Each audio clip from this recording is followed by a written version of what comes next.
Hey there everyone, my name's Matt and today I'm going to show you a short little video of 3 ways that you can use the Teams self-chat feature to help make you more productive. Let's get straight into it. So here we go. I have got my self-chat window popped out of Teams and we're ready to go.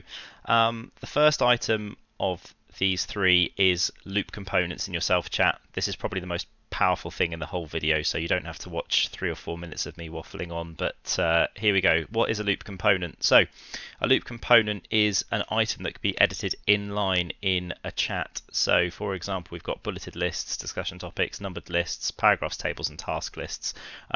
In my example, so I'm moving my to-dos out of my OneNote, so I find bulleted lists pretty handy. So let's make one of those. We can give it a title.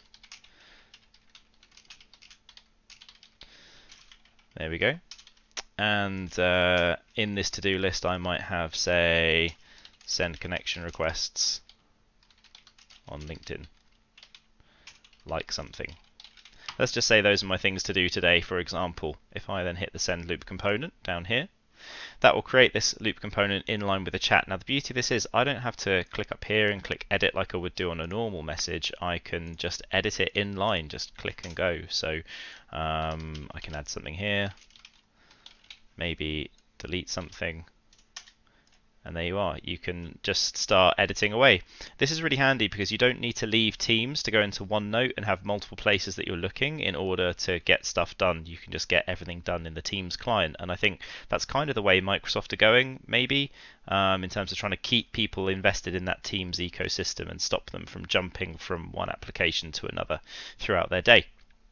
So that's item number one. Item number two, uploading stuff to yourself or sending yourself attachments. Look, I've done enough email migrations to know that people are still doing this even now in 2022. They're still emailing stuff to personal email accounts, or emailing stuff from personal accounts to your own like corporate account.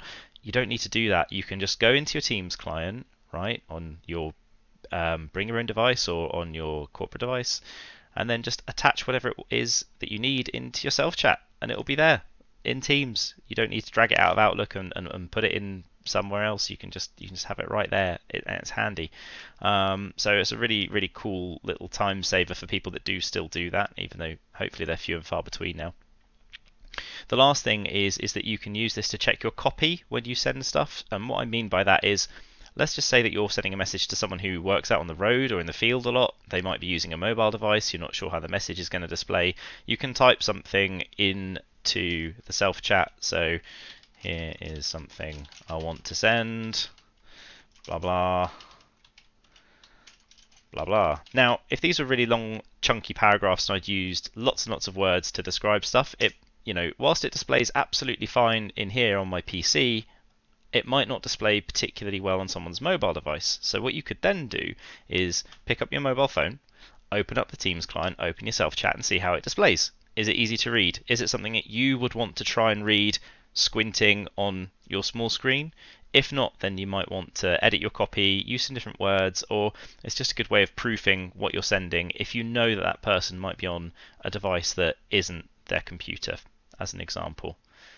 But that's it. Those are my 3 tips. Hopefully you guys have enjoyed the video. If you did, please like it, share it, maybe have a little comment. If there are any questions that you've got, particularly about the loop components, I'd love to answer them. Maybe I'll do a deep dive video about those and how handy they are at some stage. But if you'd like to see that, then let me know. Okay, thanks a lot for watching. Bye.